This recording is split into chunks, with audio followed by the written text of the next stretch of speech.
Good Monday morning. Welcome to the Olson Advantage. I'm Dave Olson, the Olson Properties team. Today we're going to ask some questions that we've received from people over the last several weeks.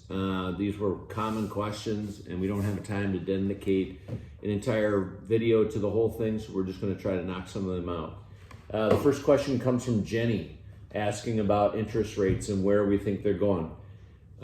Jenny, I have no idea. Personally, I feel like long term, they're probably going to go down, but I don't know if that's 4 months from now, 6 months from now, or a year from now, or 2 years from now, but they'll probably pull back from here, and that's an opportunity to refinance.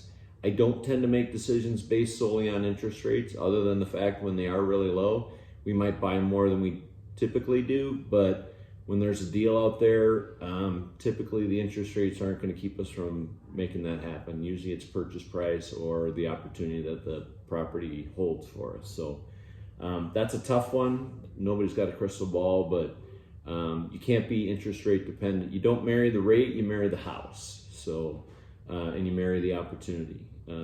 Interest rates fluctuate, and there's probably going to be an opportunity to go lower at some point with it. An investor that we've known for a long time, Jim, asking if there's still any deals that might cash flow here in Phoenix. Yes, Jim, and things are looking better. I would say between now, the end of the year, probably into the first quarter of next year, we'll continue to see even more of those. We're finding opportunities. People are panicking and they're selling because they have a ton of equity. They still have a lot of money to earn. They probably missed the top of the market, but they are selling and they're in great neighborhoods and they have opportunities to force some appreciation, turn them into cash flowing rental properties or maybe short-term rental properties. So yes, there are still out there. Are they hard to find? Yes, but I think they're getting easier. We found several in the last few weeks for folks. It feels like it's getting easier and better despite what interest rates are right now. Laura asks, did I miss my selling opportunity? Laura didn't really say where her home is, and we've never seen Laura's home, but the nicest, cleanest, most up-to-date homes, regardless of the market, are still selling at top of the market, whatever that is for that individual market. Obviously, where the home is of paramount importance, and that's the thing that matters the most. The condition is second. And if your home is current and up to date, you probably didn't miss it, and you probably have quite a bit of equity if you're hoping to lock it in. But again, if you want to ask us, to give you some kind of evaluation, or you can give us the market that you're in, Laura, we'd be happy to dial into that a little more deeply for you. Anwar asked, how much should I expect to pay for property management? Well, on short term, you can find, a flat monthly rate in some markets. With some of these large corporations, we tend to steer away from those. But figure 6 to 10% is pretty typical for long-term rental.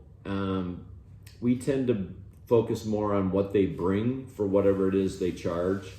We look at things like how long are their lease tenants in their properties, and if they track and manage those, we want to see that. There's companies that just do a much better job of finding long-term renters. They're very connected in with the employment in the area, and they have a good reputation. And to us, that's more important. We always look at their reviews. We want to look at their history. We want to look at what kind of analytics they can provide to us. And I always want to have somebody that I can call. I'm not going to call into a call center to try to find out something about my property. I want a tip of the spear. I want somebody's cell phone number that I can call and ask a question pretty much anytime. Those are the type of people that are going to end up on our team and are going to be part of our process. Because when you own any kind of rental property, whether it's short-term or long-term, you need to be able to get a hold of these people, and they need to be readily accessible. On the short-term side, that can be considerably higher. It depends on what you're doing. We have people that do short-term, and they do things like gift baskets and welcoming, and they organize activities and driving and all sorts of things, and that can get into the 30-35%, but they're charging a premium for the property in order to do that. If all they're doing is going in and cleaning and turning it over, you might get away with 20% on a short-term rental. But it is going to be higher because obviously it's more frequent. It can be as many as 4, 5, 6 times a month. So just plan for that, plan accordingly. And there's plenty of people that do a phenomenal job of that. And you just want to make sure you find the right one. The last question came from Jason, and he was asking if there's still any more availability in our investor workshops that we have coming this fall. Yes, there is a little bit of availability in October. If you'd like to reach out and get either more information or get yourself a spot, we're putting that together. So we'd love to have you if you're interested.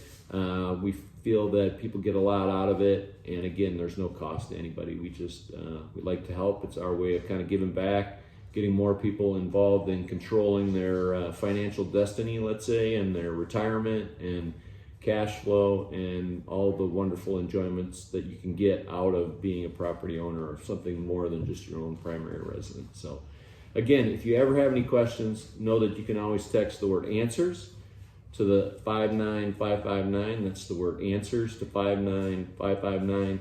We hope you have a great week. Thanks for checking in with us.